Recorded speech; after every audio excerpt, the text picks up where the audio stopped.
What up, guys? It's your boy HarryWilmington here, and today we're answering a question from a guy that wrote me, and it's a question regarding relationships, dating, burnout from dating, and the question of, is a guy being too picky or not when he's having a hard time choosing a woman that he wants to ultimately be his girlfriend?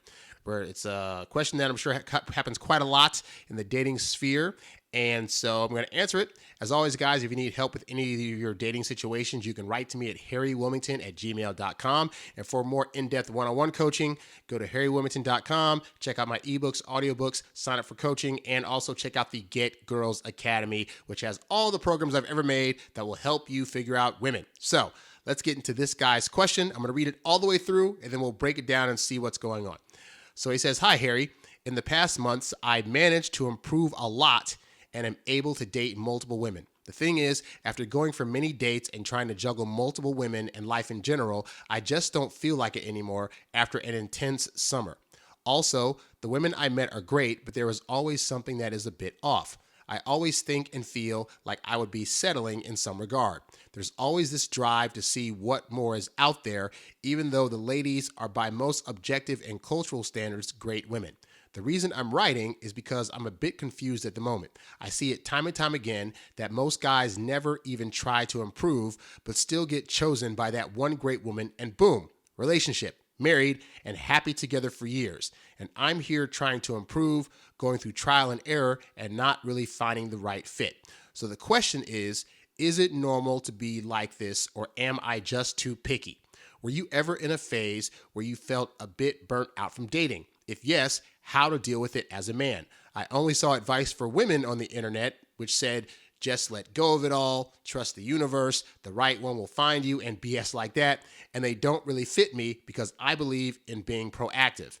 By the way, congrats on getting married. Thank you very much." So first off, Guy, thank you for writing me this question. Let's go through bit by bit and answer some of your concerns. So first off, kudos on being able to date multiple women at the same time. That is a signal that you actually know how to connect with women in a way that at the very least gets them on dates and wanting to spend time with you. Now, I advocate for being able to date multiple women, not because the end goal is to keep doing that long term. The purpose of dating multiple women is so that way you become comfortable with the idea that you are actually a desirable man. That may sound kind of weird, but most men, as they're growing up early in their dating lives, have a lot of failures. And so it's very easy to convince yourself that you're not a great dater, you're not a great guy, women aren't going to want you. And what happens because when you have that thought is that when you do finally attract a woman, you're so much in your head about how this is the first girl that's ever agreed to actually date you, and you're afraid of her going away or letting her go,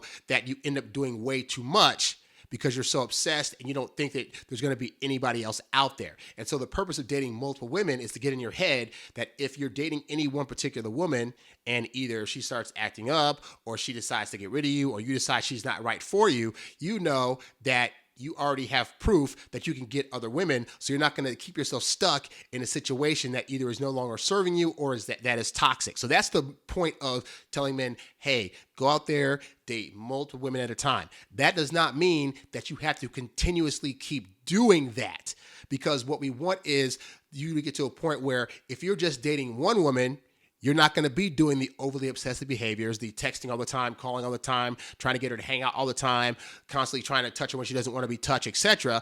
And you're not going to worry about like if you say no to her or if she starts acting up, because you know in your heart of hearts, based on your previous experience, that you like this girl, you hope it's going to go great, you have all the hope in the world this is going to be the one, but you're going to keep your eyes open, and if you see signals that indicate she is not the one, you're going to be quick to get rid of her versus staying in a situation for a year, 2 years, 3 years, 6 years, 10 years that is ultimately not going to work out. So if you already feel as though you have that confidence and you clearly are showing that you have the ability to date multiple women, that's great. You can go down and now just dating one woman at a time and just knowing not to do the overly obsessive behaviors that will make her be unattracted to you, because you'll know in your head that, again, as much as you want this situation to work out, if it doesn't, you know there's others out there. So that's going to allow you to still continue to be the kind of man you were being action-wise that you were when you were dating multiple women. Think about it. When you're dating multiple women, you're not worrying so much about if she likes you or not. You're not obsessively wondering where she is or,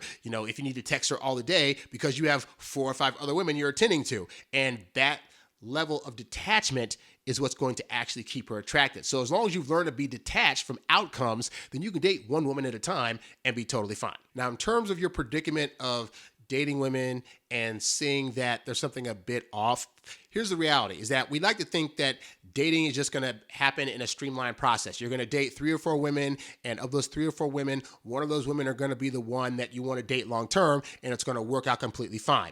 And the reality is there could be slumps of time where like every woman you take on a date is like a knockout, is a 10, is right for you. And you can also have times where you go out on 3, 4, 5 dates with multiple women and every single one of those women is just not the one for you. Like, and I literally, and so in answering the end of your question, there were several times in my dating phases where I would go like 3 to 6 months where I would be like going on the dating apps, meeting women, going out with them, having fun with them. And then it'd just be like, but the vibe isn't here. Or, for whatever reason, they fell off and thought I wasn't that the person for them anymore. Or we'd kind of date, but it would be awkward on the dates. It's like we were both trying to force it to hopefully be a thing, even though we kind of knew it wasn't going to be. Like, that's just the reality of dating, is that there are going to be times where just like you just go through a slump of people that you really think initially it could work, and then you date them a couple of times and you're like, no, not really. So that's completely normal. That's not anything to be worried about because that happens to everybody. At least people that are, getting enough dates to really see like that can actually happen. In terms of the drive to want to see what else could possibly be out there, the reality is that's always going to be there. Like, whether you're a novice dater or an experienced dater or a guy that's like been married for 10, 20 years, there's always a level of like this, even if you're in a situation where you're happy, it's like, oh, this is great. But could there be others? Like, I don't know, maybe there could have been, or you walk by somebody in the mall, it's like, oh, they have a cute face. Oh, could they have been a thing? I don't know. And so, the end all be all of finding the right person isn't about like you are never attracted to anybody else ever again, or that you never think about the what ifs or what coulds. It's a thing where you make a decision that regardless of what comes along, this is the choice that you've made, and that ultimately you're going to be happy with this choice and you're going to be willing to make this choice work, even in times when like there's fights and disagreements or she's doing something you don't like or whatever. Like, your like for the person is not so much, it's based on love, but it's also based on loyalty and commitment. That's why they call like marriage a commitment, because you're committing to, I'm going to make this work regardless of how I feel that day. In some days in marriage, you're going to feel like everything's absolutely great and it's wonderful. And there's going to be days where like you just want to be left alone. There's going to be days where you have tension with the other person and you either need time to yourself or you just have to realize we got to sit down and work it out, even though neither of us like to fight, etc. So again, don't think that just because there's potentially going to be a feeling later on of like, oh, but what about these other people or this and that? Like that means that you made a bad choice. But while you are not with anybody yet, the goal really is to see, okay, you're not going to get everything that's on your list with a person. Like,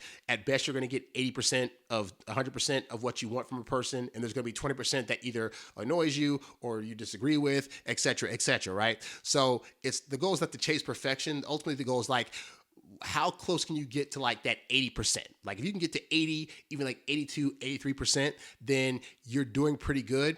And then beyond that, you got to realize that the person you're going to end up choosing, right? You might see somebody else out there that you think, oh, it can work out better. And I can assure you, more often than not, if you were to get with that other person, it's probably not going to work the way you think it's going to be. Like, you're attracted to them based on whatever level of interaction you currently have with them, whether it's a friendship or you know them for a long time or whatever. But being friends with them or seeing them sporadically in a friend group is different from spending day-to-day time with them. And there have been times when like I thought I liked a girl, and then I would be able to like go on a few dates with her, and based on her conversation, based on her family history, her dating history, the things that she was into, maybe she wanted kids and I didn't want kids, etc.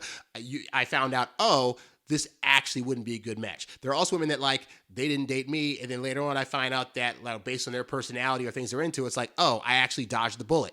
So again, this goes to you might think that you're with somebody and you see somebody else and think that there's better out there, but you don't actually know if they'd be better. And so you err on the side of, when you do choose a person, trying to make that relationship be the best it can possibly be on your end, because the work that you put in and the work that she puts in is going to really determine ultimately how successful that would be. And so what I don't want you to do is go into a relationship and then you see one other person out there and now you're slacking on your side in your current relationship to where she starts slacking and then you guys are unhappy and then it doesn't work out. Now, to your point that you say you see a lot of guys that don't have to improve themselves and yet still manage to get women and stay happy for years and years and years, I point you to the direction of current divorcee Nicole Kidman and Keith Urban, who are married for 19 years and have 3 kids. If you were to look at every single interview they've ever done, it's always, we're so happy, it's so wonderful, life is so great, oh my God, things are amazing, our kids are wonderful, our family's wonderful, our careers are wonderful. And now, cut to, they're getting divorced and they separated and you find out that like, oh, things weren't actually as rosy as they thought, right? Like we don't know in the moment as I'm recording this why they broke up. We just know that he decided to leave their house, they separated, and then she filed for a divorce. But if you were an outsider looking in, your assumption would be that they are happy. Now, this does not mean that the couples that you see where the guy didn't improve himself and he still gets the woman, that's not to say that some of those couples aren't ever happy. What I'm saying is you have an outsider's perspective. You don't know the day to day. You don't know if they have turmoil. You don't know if she's staying there because of the kids. So many women stay because they have kids now and they don't want to be the person that breaks up the family. So you can't go on that assumption. We can just assume that, you know, when you get with somebody, you want to be the best person that you can be. And that, contrary to popular belief, being an a-hole doesn't make for a good long-term relationship. It might work in the short term where, you know, a woman equates his standoffishness and, you know, abrasiveness with being masculine and more able to take care of kids. But that's not a long-term strategy that often works. And just because a couple stays together doesn't mean that they're happy. They can still be going through turmoil for reasons that you're not seeing, you know? So let's take that part out because I don't want you to have the false narrative in your head that you trying to improve yourself is a detriment to you getting a long-term relationship. Those might work in the short term, but in the long term, you doing the work you can to learn how to better communicate with women, how to better know yourself, how to be a bit more emotionally empathetic, and other various things that I teach on this channel in my programs. Those are things that are going to actually make women, the right women, appreciate you more. And by the way, don't forget that women can be toxic too, and that some women are attracted to toxic men because they grew up in toxic environments, and you should not want those women. You should not want women that grew up in toxic environments because they're going to bring toxicity and anxiety and nervousness and all this stuff to your relationship. And that's nothing that you should be trying to like hopefully get yourself. In terms of you being too picky, yeah, there's probably some level of that. Like if it'd be one thing if like you're dating here and there and it's just for whatever reason like, oh, like it can't seem to make it work out. These women are terrible or they're coming with all this baggage and stuff like that. According to you, you are dating a lot of great women. So that could mean that there is a level of pickiness there. It could also mean that you have either a level of standards that maybe is a bit too high, or you want a lot of things from a woman that either you guys don't agree on or they can't always provide, you know? Famously, men want, you know, women to be the emotional space they can go to talk about anything and be open and honest and give all their feelings. And you can find that woman, but I find most women don't want to take on that burden. Like most women are looking for guys that are like rock solid and steadfast and have, you know, figured out their lives and stuff like that. And that's not to say that you as a guy can't ever show levels of emotion or talk about it, but that's an example of like, it typically makes you look and more importantly, feel weaker in a woman's heart and head and eyes. And so that could be a thing where like, maybe it's not working out for that reason, you know? But in terms of the pickiness side of things, like no woman you pick is going to be perfect. And there's always going to be something there that is going to agitate you or that is going to be slightly annoying or you're not going to disagree or that you're going to disagree on. And that's for everybody that you date. So don't think you're going to get out of that. Again, the goal is to find at least 80%.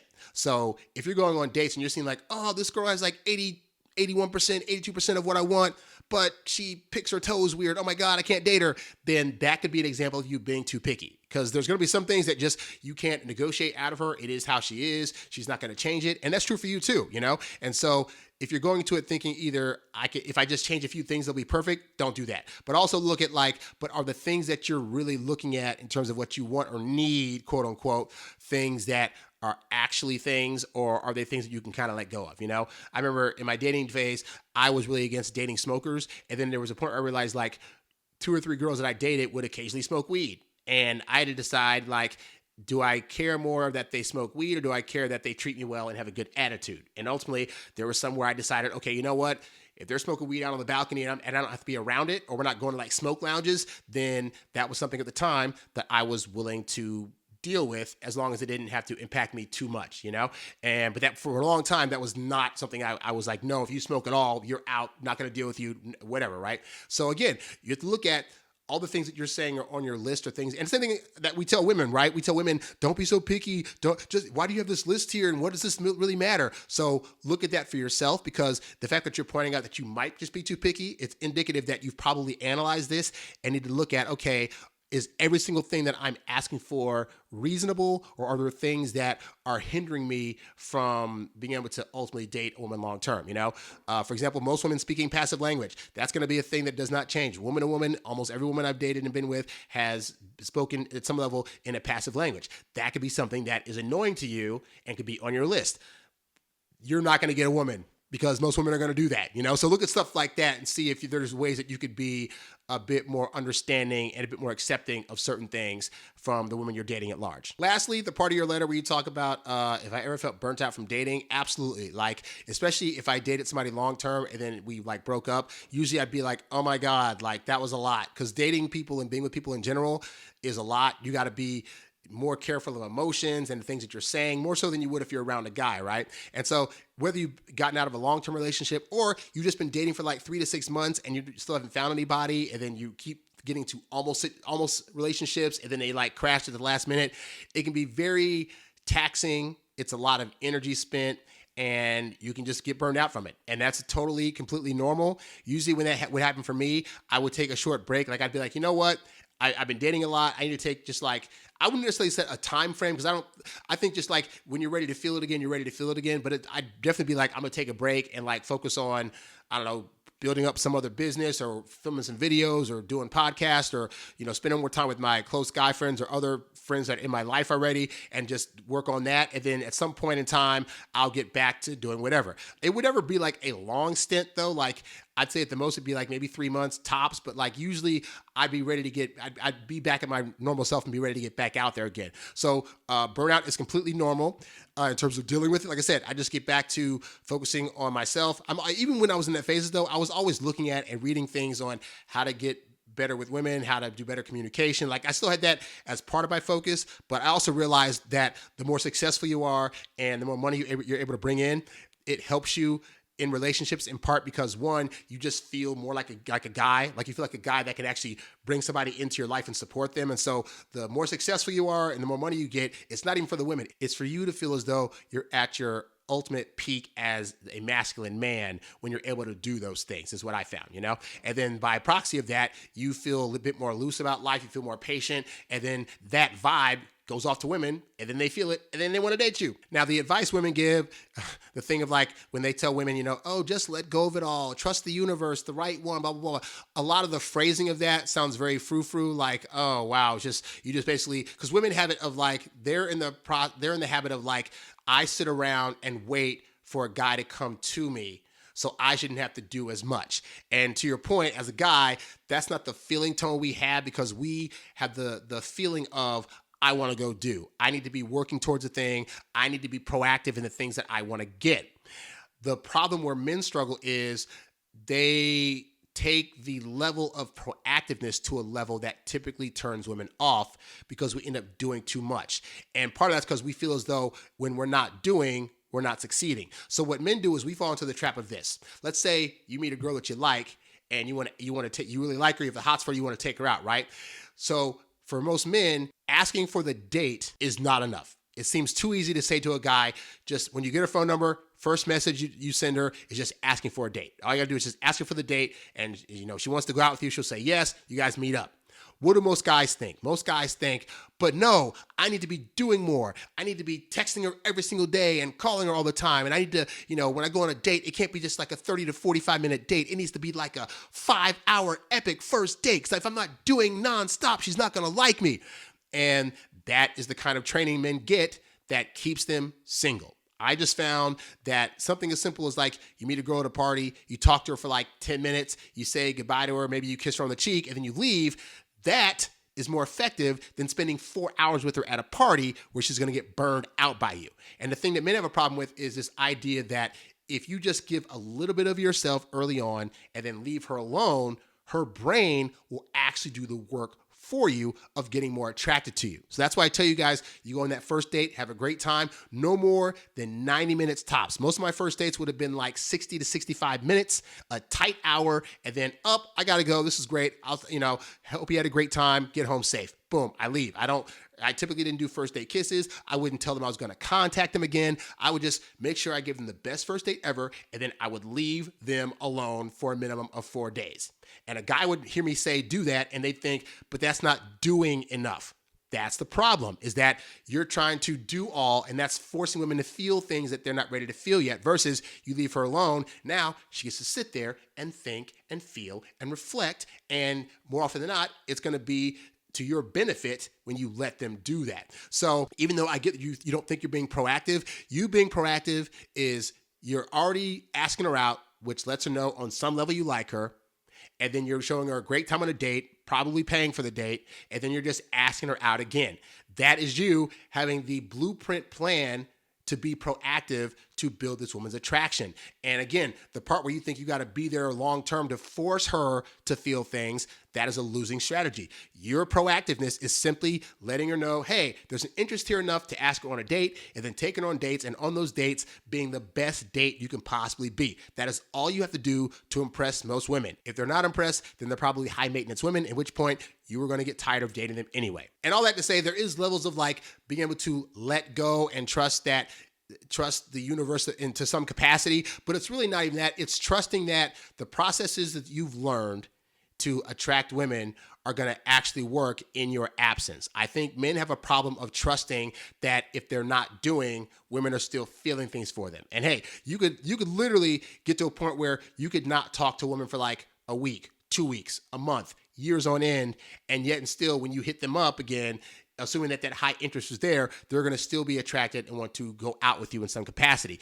But you only build up that trust through practice. So as you're dating these multiple women, I hope you're practicing things like, what if I just don't talk to her for like 2 or 3 days on the phone? What if I just don't reach out so much? What if, on a date, I do a little bit of touching, feeling, and then I pull away a bit. Like if that's going to actually work to get her to want to like do things with me sooner. Like practice all the things you can now while you're dating multiple women. So that way, when that one woman comes along that you really, really want, you're going to know the right things to do and when to be proactive in your movements and when to pull back and let her come to you. So hopefully, guy, that answers your question. For the rest of you guys, if you have any questions you want me to answer on one of these shows, you can write to me at HarryWilmington@gmail.com. Also, if you really want to leg up in your dating game, I highly recommend signing up for the Get Girls Academy. In addition to all the various programs that I have there, you also get unlimited email coaching access from yours truly. Now, if you just want a one-on-one session, you can also sign up for that at the website as well. And of course, I have tons of free videos available at my YouTube page, youtube.com/HarryWilmington. Go there, like the videos, subscribe, all that great stuff. That's all I got. I'm Harry Wilmington, and I will catch you guys on the next video. I'm out. Peace.